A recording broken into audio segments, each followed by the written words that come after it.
I ate at 7-Eleven in Japan. First, I got these adorable, fluffy little waffle tacos that were filled with this like really smooth custardy cream. They were so soft, they just melt in your mouth, like such a satisfying texture. And they had dumplings too. They heat them up right there for you, and look at how shiny. They were pretty big too and filled with this yummy pork and chives, and they have this little like container part for soy sauce. Honestly, they were surprisingly delicious. The wrapping was so soft, but not soggy, like a nice stretchy texture. And just look at how many sandwiches. I had to get the mandarin orange whipped cream one because it just looked too good. And they were so juicy, really sugary and creamy, and the bread was super soft. But yeah, I was not expecting them to be that juicy. I also got this like tempura lunchbox that came with all this fried seafood. This big long piece of something was pretty soft and not too fishy, but the big piece of fried whitefish had like a little crisp on it and was pretty flaky. That was my favorite. It also had seaweed and fish eggs, and the rice was nice and sticky. Not bad, not bad. And then they had so many baked goods to choose from. I got this big breadstick that was filled with chocolate cream. It was so soft and fluffy, and the cream was really smooth, and it had like these crunchy chocolate chips too. Again, not too sweet, but really light. And finally, I got some grape gummies that had kind of a skin on the outside, but then inside they were more the texture of like a Mott's fruit snack than a chewy gummy bear, you know? And that's all for today.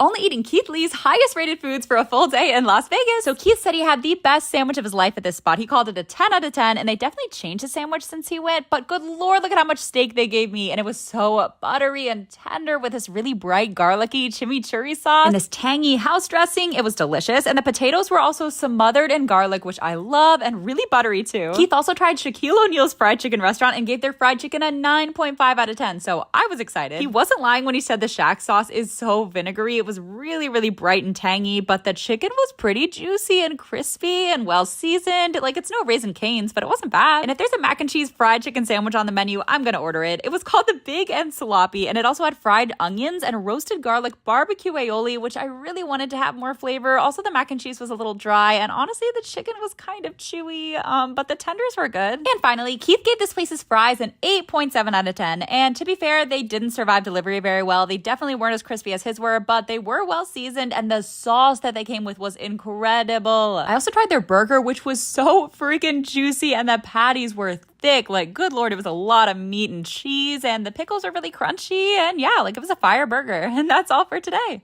Everything I ate for $22 at In-N-Out. Honestly, I had no idea how cheap In-N-Out was. Like, these animal-style fries were only $4.75, and the In-N-Out sauce is kind of fire. It's like sweet and really tangy, so good with the melty cheese. The fries didn't have a ton of flavor and weren't the crispiest, but the toppings made up for it. I also didn't know they had root beer floats. So nostalgic, really creamy and fizzy, and just so simple and delicious. I also had to try this Flying Dutchman, which is a grilled onion wrapped burger, and it's like really messy, but it's pretty great. The onion is almost caramelized. It adds this great crunch. The patties are juicy. The cheese is melty. I don't even really like onions, but yeah, that was fire. I also got the double with pickles and peppers, which is only $5.70, and I feel like that's not much for how much food this is. The peppers were actually so spicy, and the pickles were so crunchy. Like, it's not the best burger I've ever had, but for how cheap it is. But for real, you have to get it with the peppers. They add so much flavor. And finally, I got a shake. I got the chocolate one, which was thick, and honestly, it doesn't really hold a candle to a Frosty, but it's still really creamy, and that's all for today.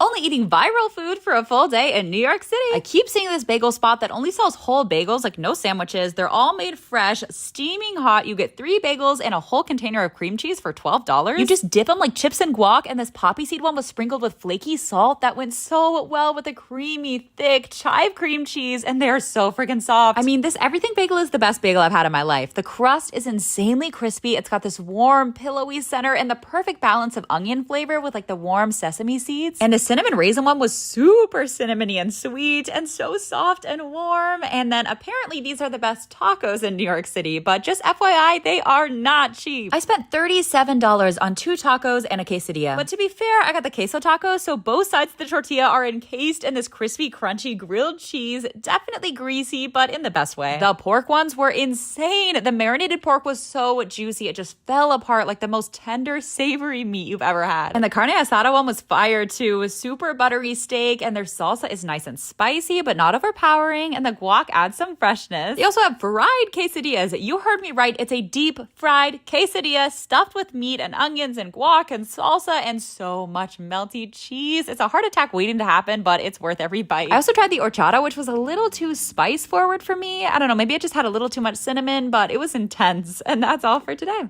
only eating at Panda Express for a full day. You guys, I was invited to a Hot Ones event tonight, and I am literally the biggest fan. It was so cool. They let us try Panda Express's new blazing bourbon chicken made with their last dab sauce, which is literally the spiciest sauce. Like last time I tried it, I was crying for 30 minutes. But this chicken wasn't that bad. The heat kind of built over time, so it was more of like a gradual mouth burn than a throat burn. Definitely the best chicken I've ever had at a Panda Express. And then we also got to try the crab rangoon with chili crisp. I didn't even know Panda Express had chili oil, but it's so good. It's got that warm sesame flavor, but it's kind of sweet too, and a good amount of heat, and the crab rangoons are so crispy. They also have apple pie egg rolls. You definitely got to try them with ice cream because they're 10 times better, but it's apple pie and a crispy cinnamon sugar-coated egg roll. Like, what's not to love? I also wanted to actually go to a Panda Express and try the real stuff that's not all fancied up, so I got the chow mein, and it actually had a bunch of like crunchy cabbage and onions that added a lot of texture, and it really has a strong sesame oil flavor, but I love sesame oil, so I kind of liked it. And I had to try the new shrimp with the chili crisp, and it is so crispy, like so much crunch. The chili oil adds a lot of flavor too. I think it's definitely better than the honey walnut shrimp in my opinion. Finally, I got the Beijing beef, which is actually pretty tender, but it's so sweet, like just pure sugar. I have a sweet tooth and it was still a little too much for me. But yeah, that's all for today. Everything I ate for $350 at a steakhouse in Las Vegas. Okay, so it was Chris's birthday dinner, and we started off with their famous fresh-baked handmade sourdough, which is like the thickest, fluffiest bread you'll ever have. It's like biting into a pillow. They're also known for this thick-cut maple bacon, and I'll say it, this is the best bacon I've had in my life. Like, I don't know how it was so crispy but so tender at the same time. And then Chris said the shrimp scampi was the best shrimp of his life. There were some big boy shrimps and just dripping in garlicky, buttery sauce. And on to the main event, this steak. We went for the filet mignon because we had to, and they give you this amazingly flavorful steak salt and this creamy béarnaise sauce, and yeah, I mean, it just melts in your mouth. And just look at the truffle mac and cheese, like the crispy baked cheese on top with the creamy white cheddar sauce underneath, and it wasn't overcooked at all. And this was called spiced fried chicken, but it wasn't spicy, so I don't know. It came with this thick gravy. There was so much breading. The chicken was definitely super moist, but it was like half breading, so it was a little difficult to just enjoy the meat, but still delicious. And the dessert game was insane. Just look at this gloriously fluffy piece of artwork that they call lemon meringue pie. So light and sugary, like eating a cloud, and the crust was super buttery, and the pie was like tart and bright, and it was perfect. And this hot fudge sundae royale had like 12 different toppings, like this hazelnut sauce that hardened, so it got all crunchy. Also, the pistachio ice cream almost had like a nutty marzipan flavor, like almost bitter, but in a good way. And then I spent like $100 on drinks too. And that's all for today.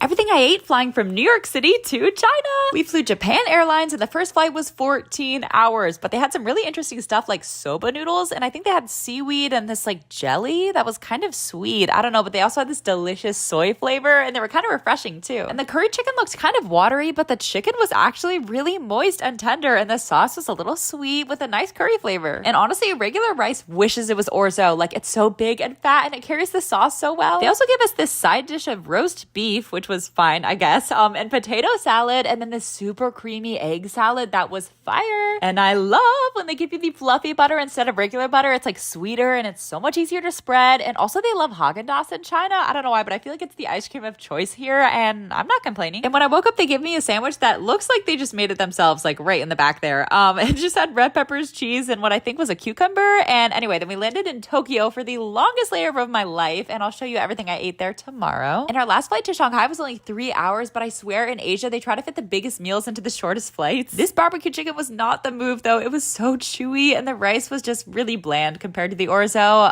Also, the tofu was pretty flavorless. It just kind of tasted like cold, moist tofu. But again, the Haagen-Dazs is here to save the day. It was milk tea tart flavored, but it tasted exactly like Thai iced tea. Really good. And that's all for today. Everything I ate at the biggest mall in Shanghai, China. This place has 12 stories. They have everything from this massive aquarium to a giant rock climbing wall, and in the basement is a never-ending food court. Like, it feels like it just goes on forever. First up, I saw these guys making baozi from scratch, and I have been dreaming of a big, fluffy, steamy barbecue pork bun since I left China almost 2 years ago. It was so sweet, and the pork is super flavorful, and it's just so pillowy, like so light and soft and delicious. And then I saw some people making gokwai in these clay ovens, and they had whole tubs drops of chili oil. You just paint it on with a brush. And they've been flattened out so thin that you can barely tell they're filled with beef, but the flavor is still there. They're so crispy too. The perfect handheld street food. And soup skewers are the best snack on a cold day. I got them in spicy broth, and look at these gorgeous falafel fish cakes. They have such a fun spongy texture, and they soak up the spicy broth, so they're super flavorful. And these shirataki or 0-calorie noodles have the coolest texture. They like snap as you bite them because they're basically pure fiber. But the beef balls will always be my favorite. They're so like bouncy and juicy, and don't forget to drink the broth. It's delicious. And this cream puff had what looked like spaghetti on top, but it was actually this really smooth hazelnut cream, and then inside it had mochi,